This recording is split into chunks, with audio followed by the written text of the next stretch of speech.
Welcome to another episode of eCom at One, and today's guest is Jason Thickpenny. Now, Jason is the MD of Rocket Railways and Escape Grantham, and I've known him for about 2 or 3 years. And what he might not know is I've seen him speak a few times at different events and thought, this is one sharp guy. He worked for another company at the time, which I'm sure we might touch on and through the podcast. And he's gone on since then, since when I first saw him speak, to speak at many events, and we actually shared a stage not too long ago, about 8 months ago, at an e-commerce event. And I've been trying to get him on the podcast, and thank you, Jason. Jason's agreed to be on the podcast. How you doing, Jason? Yeah, good. Thanks for the intro. Now, you're right. I did not know that. I did not know that you've been watching me at various. Was it really only 8 months ago that we were speaking in Lincoln? Was it? No, I say 8 months. I think it was November, wasn't it, last year? So it's about 9 months, I think. November time. It just seems like a different lifetime ago now. Yeah, in COVID months, it's about 2 years. Yeah. Like cat years and COVID years, or COVID months. Yeah, that's it. Yeah, I feel like we've probably lost like 5 years through the whole thing, haven't we? But yeah, that was a good night. That was. I really enjoyed that, and I got a lot out of that evening actually. Yeah, good. Those e-com events are actually really, really good. I'm not just from a socializing point of view, but from a point of view of they got some terrific speakers there. Yeah. Who were the guys from the Carpets? I can't remember. The guys in Grimsby way, aren't they? I can't remember the name myself actually, but yeah, he was fantastic, wasn't he? They were brilliant. They were absolutely brilliant, and learning all that sort of stuff is fantastic. And I know a lot of people go for the socializing thing, but any opportunity you've got to go to one of these events and listen to those kind of stories and stuff, make the most of it. They're really, really good. I mean, that's how we met, for the guys that are listening in, where we talked about events quite a lot on different podcasts, but a lot of, obviously it's an e-commerce podcast. There's a lot of e-commerce events out there. Me and Jason initially met, I think at eCommerce Expo, maybe 2 years ago, I think somewhere there. And I know you've done a lot of V-blogging over the years for the different brands you've represented. Sort of got on our radar here at Ecom One, and obviously we've done a lot of work with the previous company you were working with, and then we shared the stage and whatnot, and obviously we met basically 2 years ago is what I'm driving at an event. So it's get out of these events, guys. Okay, so let's get into it. So I think it'd be good to get straight in and sort of tell us about how Rocket Railways got started. Well, I mean, I've always been sort of a lover of the steam train. So I know I probably don't come across as the typical kind of steam train enthusiast, if you like. But I guess the thing is some kids love fast cars. Some teenagers like fast cars. I like fast trains. It's kind of the same thing. And I guess ever since my parents put on an episode of Thomas the Tank Engine, I kind of fell in love with the whole steam train thing. And then I guess it's one of these hobbies that, I guess for the uncool kids, that dies out when they discover girls. But for me, I kind of kept the hobby up. And then I never kind of did anything with the hobby, if you like. I never sort of saw myself as someone that was going to do this kind of thing for a living. But as we've spoken about in the intro, I've worked for a company that does an ERP system, and they've got a cloud version of their ERP system, and they just said, look, we want you to, Mike, the owner of the company, he just said, look, I'd like you to head up a team, and I'd like you to try and sell our cloud version.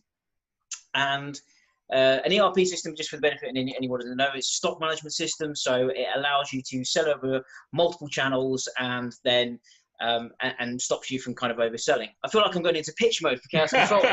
You're slipping back to the... yeah, it's still up there, you see. But the thing is I really wanted to get under the skin of this ERP system and really understand it from a business owner's point of view. So I thought, okay, well, what I'll do then is I'll set up an eBay channel and a website, and I'll sell a couple of things just to see how I get on. And the only thing I could think to sell was some of my model railway bits, because I had quite a lot of stuff that I've been sitting in the loft for ages. Yeah, I had a layout, but I didn't kind of, it was my layout. I didn't sell any of it. And so I just put a few bits online, and loads of people bought them. And it was just like, okay, that's strange. I didn't expect, so much interest. And then people were kind of messaging me going, what, have you got any more? Have you got one of these? Have you got one of these? And I'm like, well, I haven't, but maybe if I did, then perhaps this could turn into a little side business that, could make me a bit of money at the weekends. And to be honest with you, Richard, that's how I thought it was going to stay. Yeah. But then it just, over the past sort of year or so, it just has gone mad. And I think because of the amount of people that are buying online now, and I also think that people underestimate perhaps some of the older generation, they know how to work Google, they know how to work eBay, they know how to work Amazon. And unfortunately, what was happening is a lot of the model shops were closing. Yeah. Because people just don't like going to the shops anymore, and it is a niche market. And so all it was a case of, right, well, we'll just get the thing bigger, bigger, bigger. And to the point where it's like, well, now I've got a choice to make. I either dedicate my career in the e-commerce world, or what I can do is take the knowledge that I've got from the e-commerce world and apply it to my own business. So I rolled the dice, and not long after the expo that we were talking about in Lincoln, it was not long after then where I said to the owner, look, I want to make a go of this, and then here we are now. So that's kind of a bit of a brief, if you like. It's quite a whirlwind thing, and obviously knowing how big you are now, which we'll touch on some of those things. But literally 10 months ago, we were sat at an event, you were wearing a different shirt that night, sort of thing, and now pretty much. You've obviously moved on from that role, set up.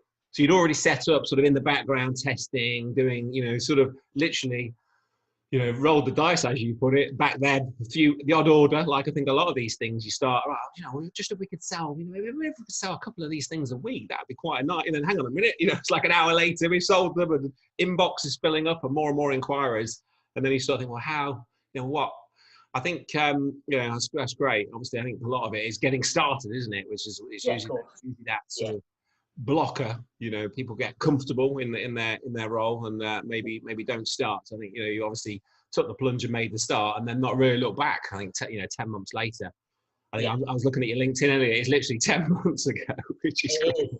It's mad to think that. Absolutely mad to think that. But yeah, that's how we came in, how we came to be. And like I say, I'm surprised just how quickly we've managed to grow. But we've obviously hit on a market. And I guess the thing is as well is that although we're not in a space that's crowded, there's a lot of people that are doing this kind of thing now. But obviously for the past kind of 2 years, we've got a really good reputation in the industry now, and that's been the key, obviously, one of the key strengths with regards to our growth. So what would you say, obviously you've come from this e-commerce background in terms of, obviously you've been working with a lot of e-commerce businesses with your previous company. What would you say, how has that helped you? What experience did you bring from that? Obviously you're aware of ERP, you're very much aware of e-commerce, but what other things did it give you that you brought into the business? I mean, obviously it's helped me from an e-com point of view, but also helped me from a business point of view as well, because every day I was talking to business owners and understanding their challenges, and really getting under the skin of their business and working out what their challenges were. So I guess the thing is what it did, it kind of gave me a head start with regards to my business, because I was already ready for the challenges, because I already kind of knew what was going to happen with them. So that's then allowed me, I think, and I think that's been the key as to how we've perhaps grown quicker than maybe others, because I already know some of these challenges that are coming. So therefore, I was able to put all of those things in place, those solutions in place, kind of before the challenges started, if you like. Maybe give us a couple of examples then. Obviously, in this 10 months, you've had a couple of probably key growth areas and key things you've had to put in place. What sort of things, the guys that are listening in that are maybe a year, 3 years in, obviously you've expedited things, that year, 3 years, the guys that listen to the podcast, what are the sort of things they need to be thinking about, and what sort of things they can do to speed up that process? I think for me, Richard, the first thing I would say is that I saw a lot of business owners that were running around like lunatics every day. And the reason is because they just refused to employ people. Yeah. And I think the thing is a lot, and I think this is the case with a lot of business owners. And I think I was guilty of it at the start as well, where you become a control freak over your whole business. And it's your baby, so I completely understand why, but you've got to get good people in really quickly. So the first thing I would say is employ people before you can afford them. And be prepared that you're going to probably pay an employee more than what you're going to take out of the business. So if you need to go and do some night shifts somewhere to be able to keep the bills coming in, then you're going to need to make that sacrifice. But unfortunately, I think what a lot of business owners do is that they end up doing every part of the business. Yeah. Now for me, Richard, the key thing is that I want to sack myself from every single aspect of the business. So don't wrap parcels. And I realized that really quickly, that shit, I'm spending so much time on wrapping parcels every day because we've got 100 orders And then I just thought, well, what am I doing? Why wouldn't I just pay somebody else to do it?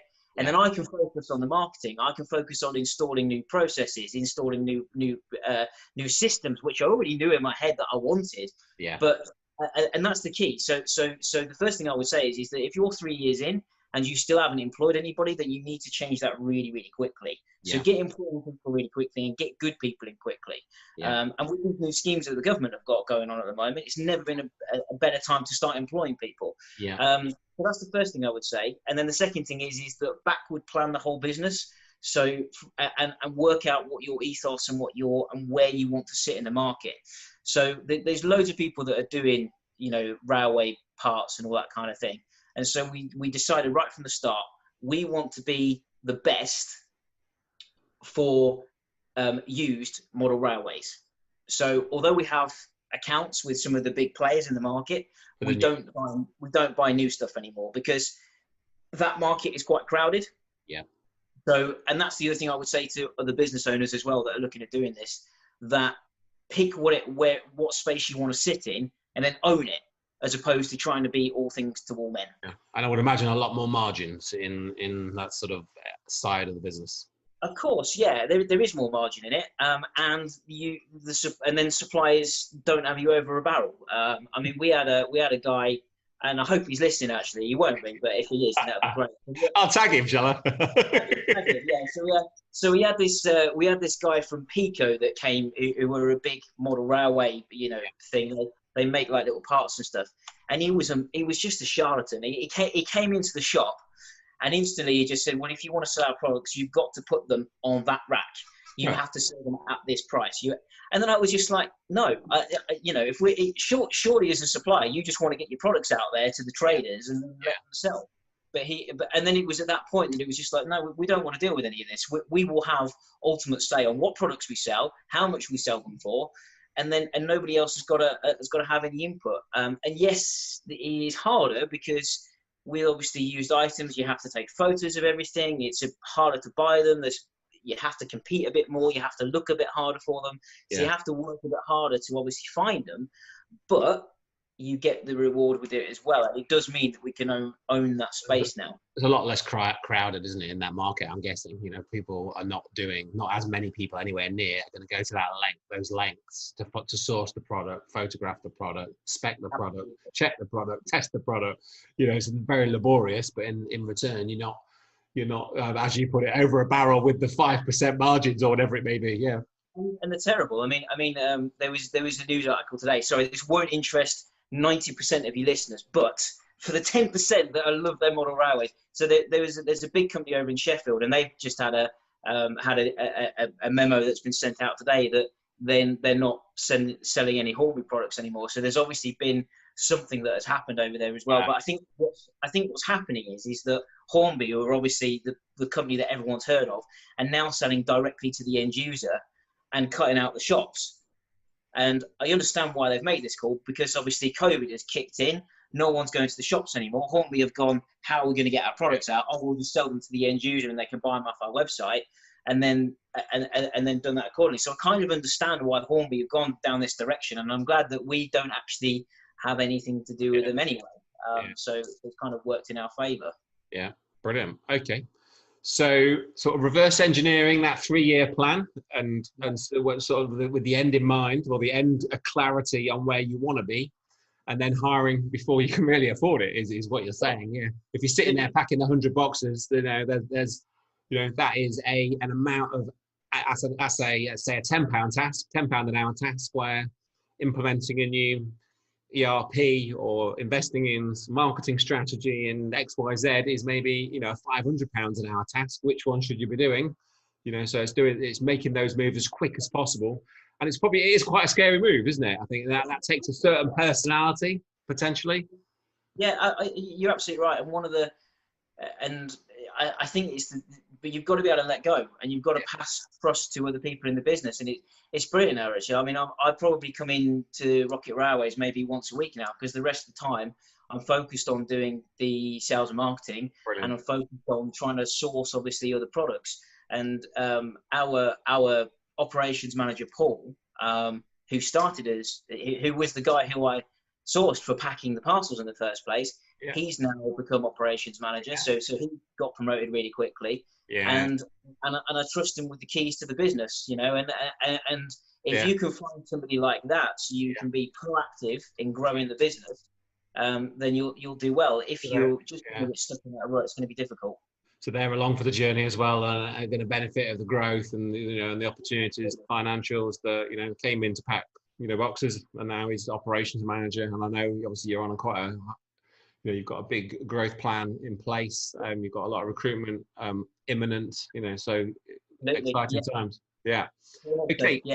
So for the guys that are listening in, that are maybe just about to start, what sort of advice would you give to them, you know, to someone who's just about to start their e-commerce store?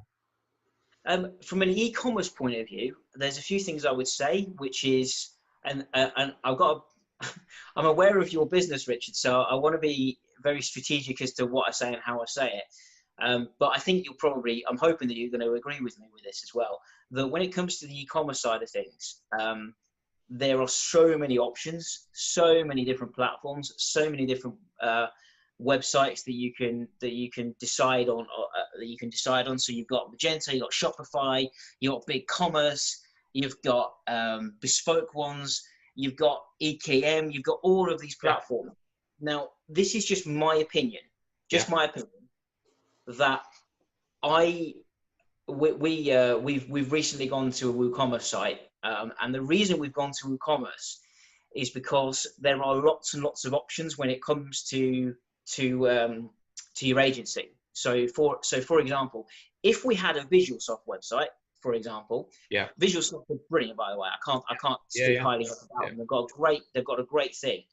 But the reason why we didn't choose VisualSoft is because if in 6 months' time we don't like what it is that they've done, you can't just pick it up and then give it to another agency. It has to fit with VisualSoft. Whereas at least with the likes of WooCommerce, there's lots of agencies that are doing it, so you can just pick it up and give it to somebody else.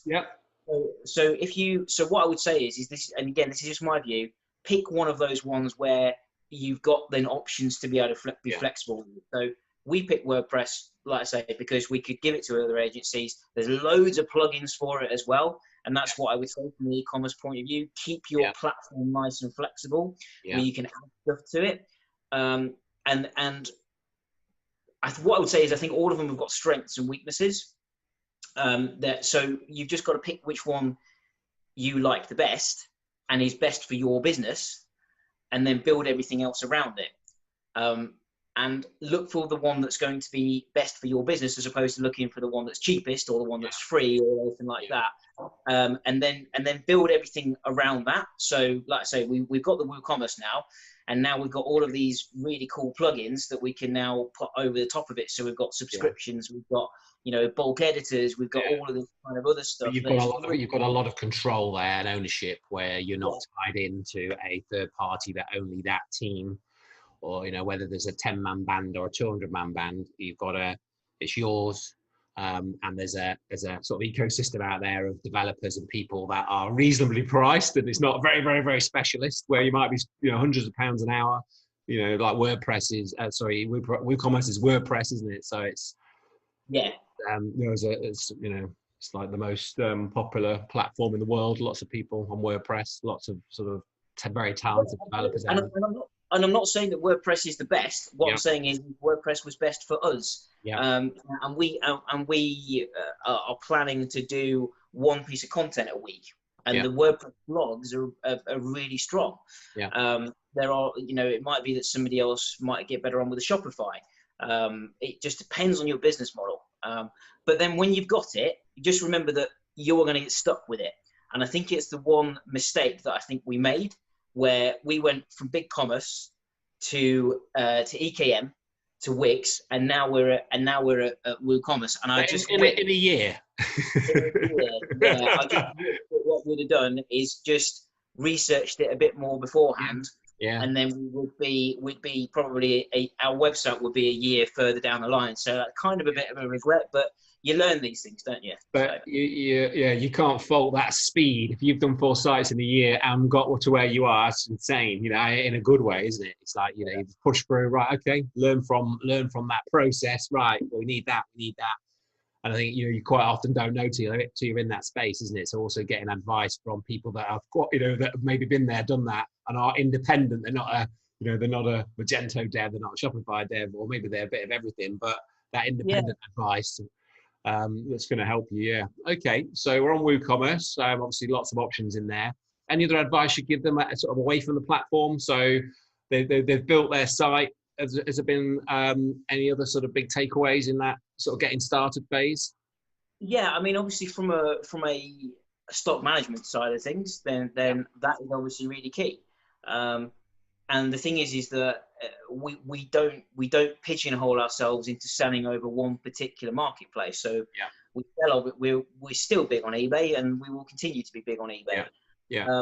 But you want to be getting a system in that is going to help you with your stock management. And I'd say again, and this is again why you need a good web platform that has got an integration with an ERP or with a stock management system.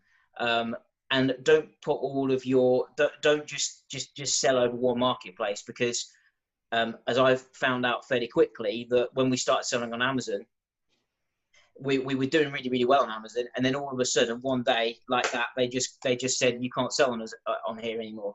Now, if we'd have been selling on there, that would have been a problem, because it's taken us like 3 weeks to get our account back with Amazon. It wasn't anything that we were doing wrong or anything like that, but it's just everything is controlled by an algorithm, and if everything's controlled by an algorithm, then it will just get shut down. But at least you have no control in effect. One day, if that 3 weeks was 3 weeks run up to Christmas, and you're doing, it's not a good 3 weeks, is it? So we've got some good takeaways there. So for the guys that are listening, you've got, if you're relying on one channel, 2 channels, one or two of those channels are, say, like Amazon, for example, and eBay, and there's a problem with your account through no fault of your own, it's a major problem. It's pretty obvious, but I think, a lot of people are just on eBay still, are just on, obviously you can go to their site, but they're not investing in the wider sort of marketing, whether that's, obviously there's a lot of options there, we don't need to go into them all, but, to spread the risk, I think, is the takeaway there, isn't it? Make sure that we've got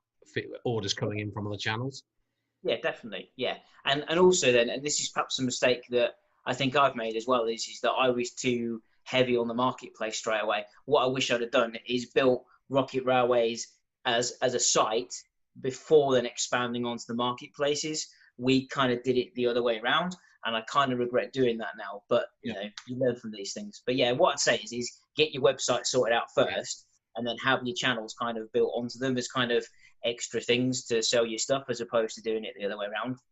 So that leads me on to my next question perfectly. So you touched on, so you've got stock on all these different marketplaces, whether that's, eBay, Google, Amazon, etc., etc. But if you've got small stock quantities, you can easily sell out quite quick.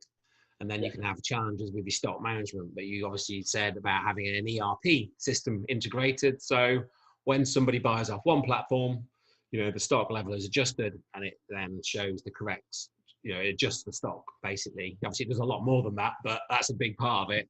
So obviously, you've got physical store.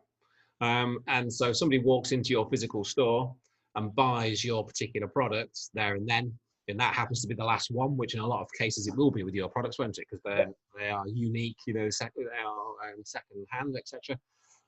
Obviously, that stock goes down to 0, and then the ERP system will then take it off the website, etc. Is that right? That's exactly right. Yeah. So I think the guys that are listening in, it sounds quite obvious, but quite often, there is nothing worse than going to a website, placing an order, and then getting an email saying, sorry, it's not a good first experience. It's not, but also if that happens on a marketplace, Amazon and eBay penalise you something chronic if you ever do that. They'll start, I mean, already their fees are astronomical, but this just makes their fee even bigger if you happen to sell a product, particularly on Amazon, you don't have. Amazon penalise you something chronic, which is why your stock management system's got to be really, really tight. Yeah, and the same for paid ads. If you're running, Facebook, Google ads, you're paying for a click ultimately, and you're taking them to a page and then processing an order that you can't fulfill, creating probably an hour's work if you're doing manual. So with the physical stores, I know obviously, like I said, you've got physical stores. Where do you sort of see the industry going? Obviously, there's a lot of different e-com businesses out there where there's a benefit to having a store and maybe not that more so. But what's your take on the sort of physical store, e-commerce store?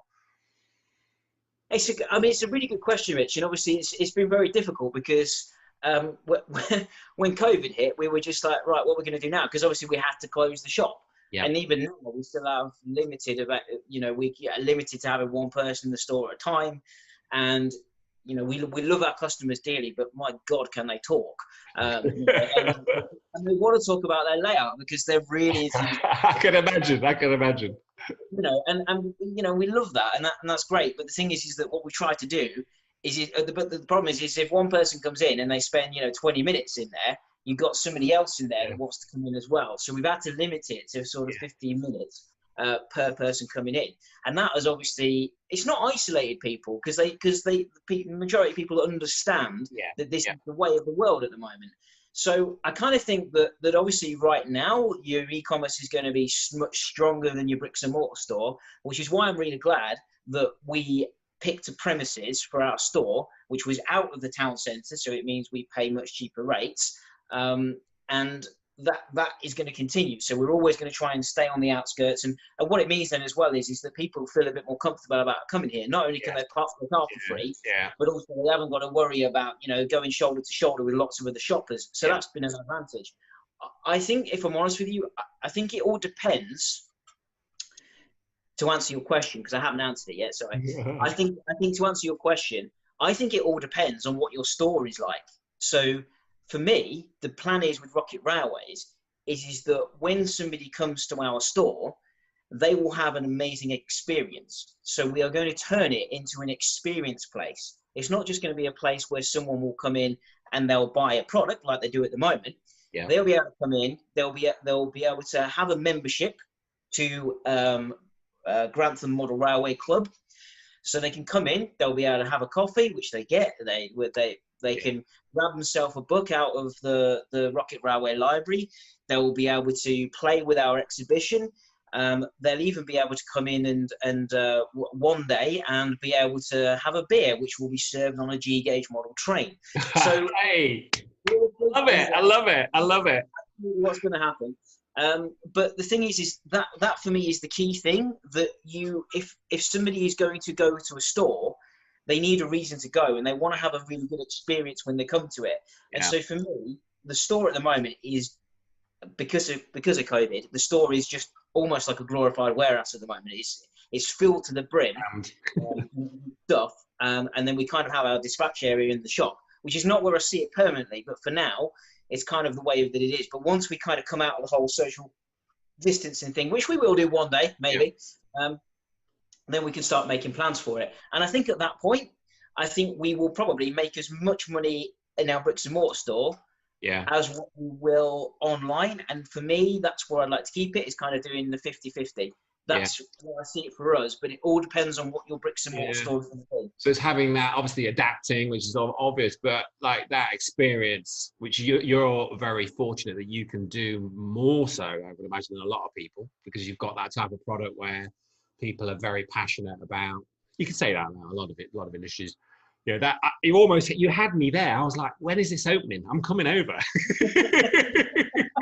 That is we're actually building it at the moment, and I spoke to you obviously before you hit record, but at the moment we're actually building it at the moment. You mentioned at the start I own Escape Grantham as well, but what it is that because of COVID and Escape Grantham being closed, what we have decided to do with it is to turn the escape room into the warehouse for Rocket Railways, and then the warehouse that's currently for Rocket Railways, we're going to turn into the exhibition centre. But we're tearing it up at the moment, and the white wall behind me is kind of the only space at the moment that isn't kind of got holes being drilled into it and shelving and all this kind of thing. So like you said, it's all about adapting The current circumstances. Brilliant. Lots of things to think about there. So we talked about the different marketplaces, and that's been a big part of your business. But is there any sort of other takeaways there about the best sort of marketing strategies that have worked for you? Obviously, it's a very rapid growth. 10 months in, you're saying Amazon's been really good to you and very good for you. Obviously, there's some ups and downs with that, with the marketplaces. But what would your take be on the channels that have worked best for you, and maybe the things that you've found from that, and the things that you're now going to do? Yeah, sorry, Richard. Just to correct you, it's my fault for not being clear. Amazon has not been good for us. Sorry, no, you did say that. Yeah, it's eBay has been good for you. Yeah, eBay is really good for us. Amazon we sold really well over. To be fair, Amazon would be a really good marketplace for us if their seller customer services was a bit better. But the problem is that because we're quite unique in what it is that we're selling, we kind of need a bit more help on the Amazon seller side of things. Yeah. Because obviously these products are secondhand, they don't have automatically ASIN numbers and all this kind of thing, which is obviously Amazon demands. But yeah, eBay is obviously for secondhand stuff. eBay is always going to be good, but Facebook Marketplace, I would say, is not necessarily good for us from a point of view of selling stuff, but it's a good vehicle for driving traffic to the website. Due to the generation that we sell to, I would say Facebook ads is without question the best for us, and Facebook ads are really cheap at the moment for us as well. So that's definitely been a big thing for us. Believe it or not, Instagram has actually been really good for us as well. So we obviously have our own Instagram side of things, but yeah, the social media just in general has been really, really good from a marketing point of view. And then of course the other thing is direct mail. We use a database, and sorry if I'm going to swear to you now, but we use HubSpot, and HubSpot, I've got to say, has been superb for us. It's brilliant. So HubSpot, and this is again the key with regards to the tech that you're going to use behind the scenes. Yeah. So we've got HubSpot, and then we use a product called Appleby, which then connects our eBay to our HubSpot. Okay. And then anytime that anybody orders off eBay, it automatically, all their information comes into HubSpot. Now, of course, it's all GDPR compliant before anyone starts teaching in the comments below.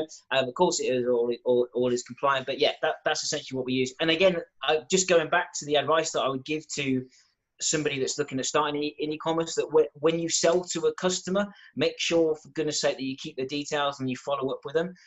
Because the direct mail for us is obviously a big thing for us. Yeah, I think it's the amount of people we've spoken to on the podcast and direct mail. I mean, it's just, we'll say coming back, because I don't think it ever went, but a lot of people obviously abandoned it, or or online. But obviously, we all get 200 emails a day, don't we? And obviously, email definitely works as well. I'm not saying it doesn't work. There is that, but also what it allows us to do. I'm gonna do something. I know that people are going to be listening on Spotify, so they won't be able to see this, but we like to be able to give what we would call customer cuddles as well. So what I mean by that is that if we have, so we've got probably 10 customers that have ordered from us more than 30 times in the past year. Yeah. So what we will do is once every quarter is we'll send them something for free. Now it doesn't have to be big, but we'll send them something like this. All right. So for the benefit of anybody who's listening, this is just a very standard BR tender, and it will cost us probably £5-6 quid, I would say. Yeah. And we send them a free gift like that at the end of every quarter as a way of saying we really appreciate your business. And I think that is really, really important, because then obviously, and especially with an industry like this, everyone talks. So and people will talk. That's the thing. And people will, if you're into football, then they'll talk to their football friends. If they're into model railways, they'll talk to their friends that are in the model railway. And if they say, "Oh, Rocket Railway sent us this, isn't it cool?" then that's just going to only be a good thing for you. And and that's cost the company £6. So but this is the key thing. If you keep hold of their details, if you don't, you ain't going to know your biggest customers are, right? So yeah, that's important. Again, such a wonderful experience. You talk about the experience of them coming into the store and having an experience there, but then just out of the blue, every 3 months or so, they're getting this gift. Like, oh my God, how cool is that? You know, it's just what a nice firm to work with or to buy from, or to, you know, it's like you say, a lot of these people talk, you know, they're in a network of friends that are into that thing. Oh yeah, I bought this from these guys and they sent me this 3 months later, you know. Yeah, I love it. Just that sort of retention strategy that a lot of people are so wrapped up in trying to win new business. But hang on a minute, you know, if we could just look after the people that we've got already, you know, and focus there. So last couple of questions, Jason. So if you could sort of look over the last 10 years, what would be a bit of advice you'd give yourself 10 years ago from something that you've learned or things that you've learned over the last 10 years? Deep. Oh my goodness. Well, it's funny, really, Rich, because you put that in a message to me on LinkedIn prior to us going live, and it's one of those ones that was probably the most struggle to answer, because I think 10 years ago I probably wouldn't have listened to myself, to be fair. So that's probably the difficult thing. I think probably the first thing I would say is that roll the dice. I think that's probably the biggest thing I would say, that actually you've got to be able to take a few risks, and for me, this is something that I should have been doing 10 years ago, and I think had I been doing it, it would have gone, you know, we would be in a much stronger position. But I think the thing is that I didn't surround myself with the right people. I didn't do enough in terms of self-development. I didn't do enough in terms of, like I said, taking the risks. And these are the things really I should have been doing. So it's only recently where, for instance, I've read Losing My Virginity by Richard Branson. Amazing book.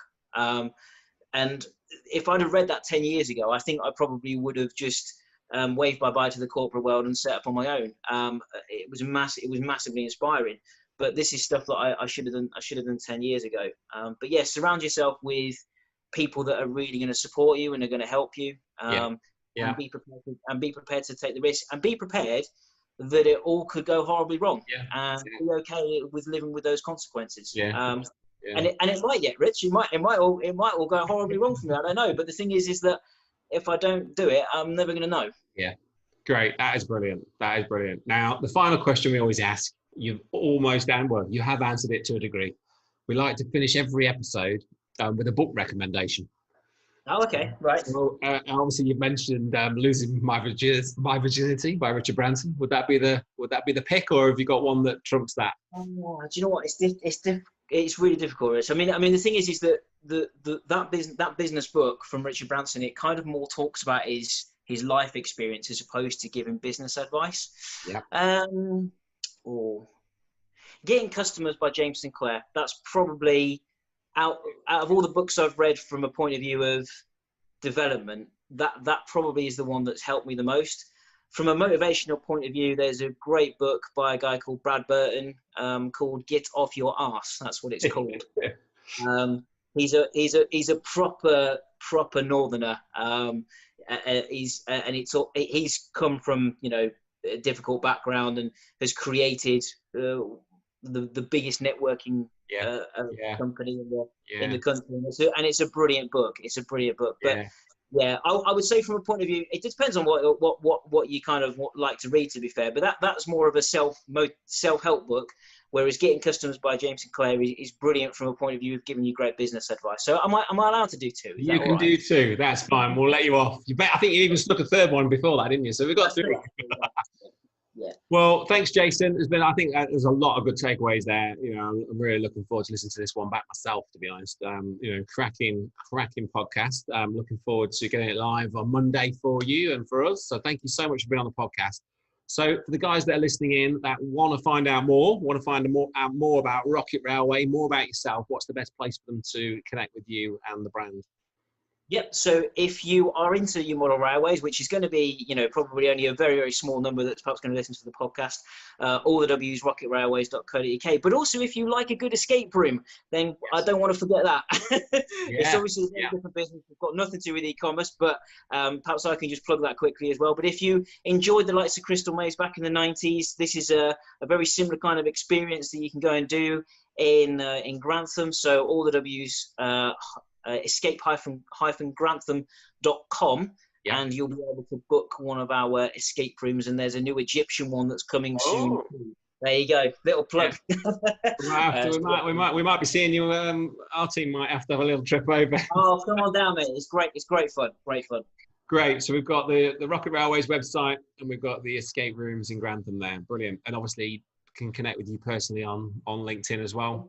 If you put in the name Jason Thickpenny, there is nowhere to hide on the internet with a name like mine. So feel free to connect with me. Well, thank you so much for the interview and for the podcast.